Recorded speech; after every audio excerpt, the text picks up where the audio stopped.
It's time for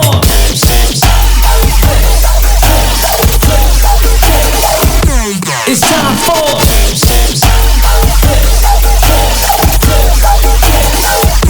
It's time for Flips Tips.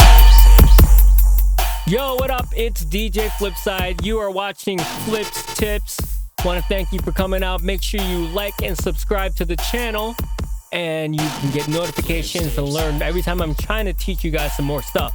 So right now, I'm going to do a whole little series about how to make a mix in Ableton, just using Ableton. Today's episode is part 1, and this is basically getting Ableton set up so that you can streamline your mixes and make a preset template. So every time you open up Ableton, this template will show up, and it'll make making your mixes even faster. So first things first, this is Ableton. Sometimes when you open up Ableton, it'll open up in this mode, which is session view. But I like to do mixes in arrangement view. So to do that, you just click here or you press tab and it can go back and forth. But this is the best way to do mixes. So if you go to preferences, live preferences, you can see these are all this different things that you can change in Ableton. You can change how it looks. You could change your sound card, do your input and output configurations here. One thing you want to look at is your buffer size. Since we're doing a mix that's 100% in the box, you want it to do 1024 or more, so that the processing can handle it. If you're recording in and doing scratches and stuff like that, you might want to have a lower buffer size because it'll give you less latency.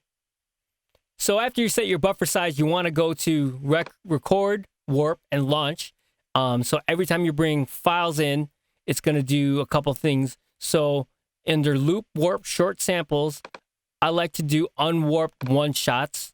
So let's say you input a kick or a snare or an effects like an impact or something like that. It'll just drag it in unaffected. And then what you want to do for this auto warp long samples is turn that on so that when you bring a whole song in, it's going to automatically warp it to whatever tempo it is. So default warp mode, I usually like to do complex. This is Ableton 10 Suite, and I don't know why they don't make it so you can do complex Pro, but it's just complex. So you still got to change it when you bring songs in. So those are some things that are pretty important. File type, wave, whatever, that's going to be up to you. And then we can close that out. So now we have on this side, this is the audio track. You have a couple things here. This is to turn the track on and off, solo, record, and this is the volume, and this is your panning. And then we're going to go over, these are to send to the effects, which is what are right here. The return are different effects that you can send to. We'll get to that in a second. So first off, now that we have that kind of set up, obviously we have the top bar up here where you're going to find stop, or, stop, play, record. Those are, obviously pretty important. To play, you could just press space bar and it'll play automatically.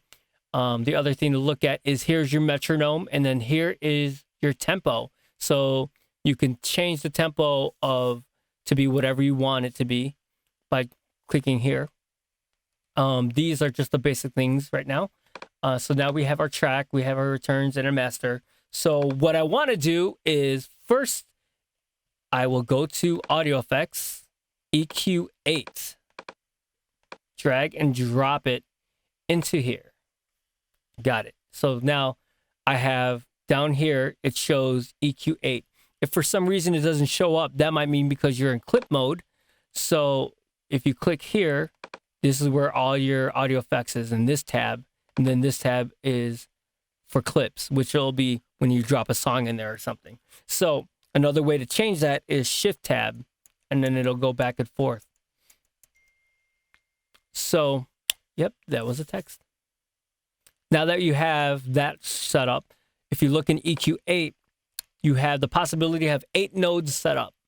But I'm going to turn off 2, 3, and 4 by clicking down here and then turn on 8. So I only have 1 and 8. And I'm going to change this setting to be an exponential low cut. And I'm going to turn the frequency all the way down. And then I'm going to take this one and make that an exponential high cut. So basically the reason why I do exponential for both of them is so it's a really sharp curve. And if you change the frequency, you can see how it moves like that. Same thing here, moves. So basically what we're going to be doing is automating these two different points. So now we have that set up. One of the other things I really like to add is from under Max for Live, there's something called Pitch Drop, which you could download for free on the Max for Live website. And basically this can make you have like a record break stop, like on a turntable, and you hit the stop button and it goes, shoo. That's what you can do. So you can activate the drop here. So now that I have these two things set up, I'm going to show you a little bit something about automation. If you press A, the automation window shows up. This is new for Ableton 10. Before you didn't have to press A, now you press A. And if we go to the EQ8, click on 1, and then click on frequency, you can see there's a little red dotted envelope. So right now there's no dots on there, so it's checkered. But once you put a dot on there, and we're going to do it at the beginning, it becomes a straight solid line. Now, if I were to add another dot by double clicking on it and like dragging up and down, you can see that down here, the frequency moved. See? So if I were to just press play, it'll automatically, let's make that high again. It'll automatically move without you having to do it manually. Obviously, that's what automatic means. So that's what's awesome about automation, is that you could do in your mixes, you can low cut it by drawing it in, like you're turning the knob on a mixer. You could do it that way. So, and by me putting a little dot there, it shows that I'm going to be automating this in the future. So if I click on 8 and then click on frequency, see how it's dotted? We're going to add a dot and then move it to the beginning. So now that this track will always start with the high cut and the low cut not affecting anything yet. So I'm going to go to frequency 1 and click frequency because I use the low cut frequency the most. I want that to be one of the first ones that show up. So you could also activate drop. We're going to do that. Same situation. Go back to this, make that there. And then now we have our track basically set up. So this button will send to this return. So what we're going to do there is add an audio effect called reverb and drag that into A. Automatically names it as reverb. I'm going to change some of the settings here. We're going to take a low cut. So it cuts out some of the low end of the reverb. Same thing of the diffusion.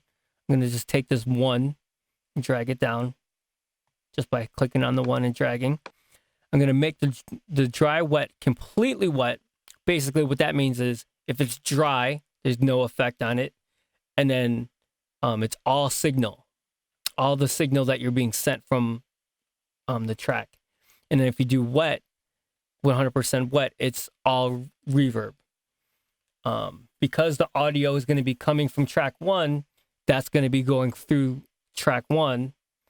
And then the audio, the reverb is just going to be coming here. So you just want the reverb sound. So you're not doubling up on the original sound and the reverb sound. Hope that makes sense. So that's why you want the wet 100% here on this send. So we're going to do another one on this one called Simple Delay. Drag and drop it there. And you can make delay on the left or the right side, but I'm going to make them both the same at 4/4, make it completely wet, and change the feedback to about 50. Basically, the feedback means how long you want the delay to happen. So if you make it short, it'll be just a really short delay. And if you make it, 100%, I think it'll go on forever. So I'll just do 49, 50%. It should be good. Keep that. And then one of the other things is like to do is put a filter on the delay, do a low cut on that. Also change the frequency down so that, again, we don't have low end coming out of the delay that'll muddy up the mix and just make the basses clash and the low end clash, which you really, really don't want. So now that we have that set up, we can go here and automate the send to be 0 for the reverb, and then this delay to be 0 by adding a dot there. Now, the reason why I like putting dots there on all those effects, because those are ones that I use often and use all the time. So when you go to this shows you the effects that you can automate. So this is the EQ. There's something automating in the EQ because it has a red dot. Same thing with the pitch drop. Same thing with the mixer. So if you click on, let's say, EQ 8, and then you click here, this shows a list of all the things you can automate. But since I put a dot there already, these show that there's a dot there. So I don't have to like look through all of them. Oh, where is 8 frequency A? It's right here because there's a dot. It's really easy. The other thing that's cool that is if you click it on the plugin itself, it automatically switches to that that mode. So you just got to be careful because sometimes if you hit it, this will show up, which kind of turns off automation. And you just click on it, and then all the automation will just happen again. So that's just one thing to look out for. And let's go. So now you look at my reverb, same thing. I usually don't automate the volume, but you can if you want to. I kind of do that, fix the volumes sometimes in each clip itself. But if you wanted to automate it, you could do that. But since I don't want to put a dot there yet. So now we have reverb, delay. We have our one track, get out automation mode. So we're going to go to the master and add this limiter just so that we don't peak every time we go over a certain point. So if it goes over the ceiling, then it'll clip. So what I want to do is change the ceiling to -0.02. Anything over 0 is going to clip. So I just want to hit it before it gets to the clipping. And then we don't want it to be automatic, and we want the release to be kind of quick. That way, so it seems kind of like it's not really affecting it unless it clips. You don't get like this extra coloring with the limiter with these settings. So that's pretty good. I mean, so we have our basic setup. So let's get a little bit more into detail. So when you do a mix, you're going to need more than one track. Sometimes you mix, 2 to 3, 4, 5, 6 tracks together. So let's highlight this, do Command D a couple times, and now we have 7 tracks. And since we duplicated after we set all that up, every track has all the automation stuff here too. So, we click on A and it all shows up on every track, all the same automation lines that we did. So that's just going to save you time in the long run. You don't have to go on each track, add an EQ, draw these lines, draw the pitch drop, draw all that stuff. So now we have 7 tracks with all the same settings. So click on track 7, hold down Shift, click 1. That selects all those tracks. We're going to do Command G. We're going to do Command R and rename that mix. So now all these songs are on a mix bus. So everything under here is going to be affected by this same track, and the mix is going to go to the master as it shows here. We're going to add one more track by doing Command T, and then I'm going to drag this up to the top. So yeah, now I'm going to rename this drops, I'm going to change the color. I don't like brown. Make that purpley. Cool. So now we have a mix bus, and then drops. The reason why I have drops on the outside of the mix bus is because what we're going to do is sidechain the drops into the mix. You're like, whoa, what is that? Let's go to audio effects, compressor, drop this on the mix bus, and then open the compressor settings by clicking this arrow. And now there's more. So you hit sidechain, and we're going to turn the ratio up to around 4.5, maybe more, depending on how you want it to sound, and turn the threshold down a little bit. So basically what's going to happen is you're going to be playing a mix, you're playing your songs, and then if you do drops, or if you do like a podcast where you want to talk about the next song or talk about, what's going on, let's change this. Audio is going to go in from drops. So now when you have this set up this way, any audio that comes onto this drops track is going to make the mix song lower in volume. It'll be ducking. So let's play something. For example, I have a song here. This is like the browser. I have this song. Let's do Strangers. Let's do this one, the extended. Oh, wrong song. Whoops. Let's do, where'd it go? This one. Yeah. So you just drag the track in. So if I put a drop, let's see what I have here. Let's drag this on here. So if you look, let's go to the mix. You can see nothing is really being compressed yet until the world's best dance music is always on Ultra Radio. Now the drop wasn't affected, or the music didn't go down that much. So let's throw the threshold all the way down just so you can see how extreme it could be. The world's best dance music is always on Ultra Radio. So obviously we don't want it to be that much, but you can kind of see how it goes. The world's best dance music is always on Ultra Radio. So that's pretty cool. So let's do another one. I have, let's see, what do I got here? Let's do one of these. Here, this you can hear. You'll be able to hear the difference here. DJ Flipside on B96. So normally that should be. We don't want that as the master. DJ Flipside. Go ahead. DJ Flipside on B96. So you can hear how every time it says B96, the volume goes down and up. So that's kind of how you do that.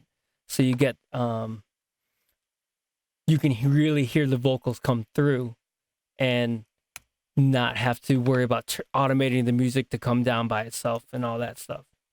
So now also, since I have a track out here, you can see, let's go to the automation, EQ8.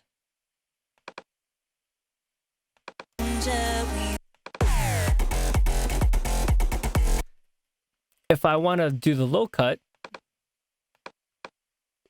you could draw 2 dots and then it'll do a low cut. See, shift tab so you can see it happen.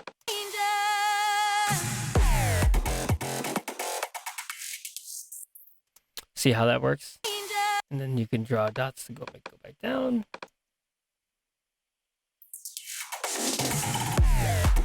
And the cool thing about Ableton 10 is now if you draw dots, it'll actually snap to the grid. So let's do that and then see how it's going, snapping. And then if you hold down command, you can make it go anywhere you want to. If you let go, it'll snap. So let's undo those. Other thing I like to do is if you highlight by just clicking this grid and then hover over the envelope and then drag up, it'll make 4 dots for you. So now you have one here, the beginning, top, and then the bottom. So then I can click on this and then it'll just do the ramp.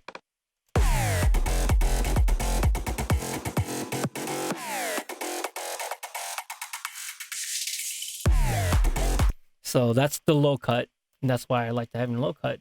And then I'll show you the high cut, same principle. Let's do this.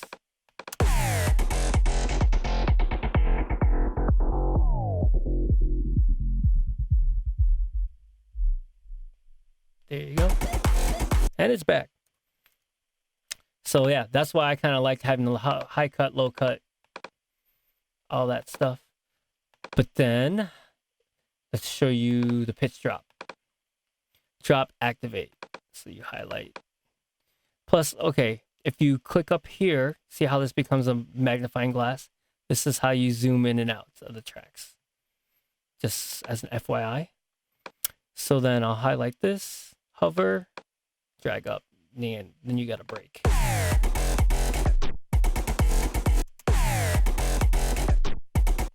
So let's do a different spot.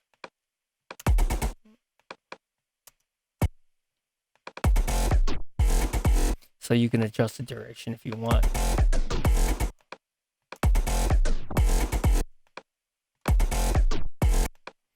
That's how you get that record break. Pretty easy way to get the record break going.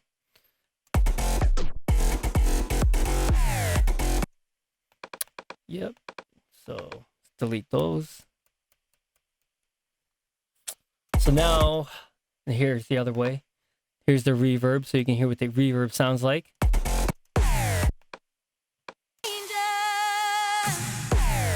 So now we select that, drag it up.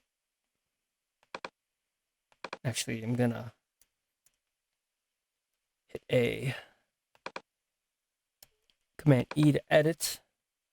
And delete this so you can hear this.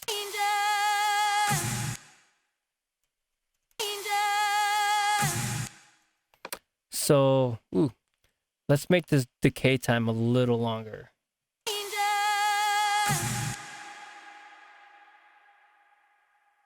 So yeah, that's the reverb sound. Pull it back a little bit.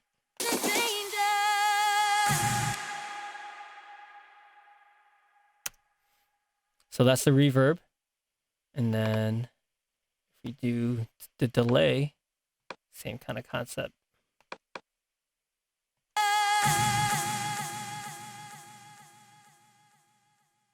So yeah, this is basically showing you how much you're sending to the delay.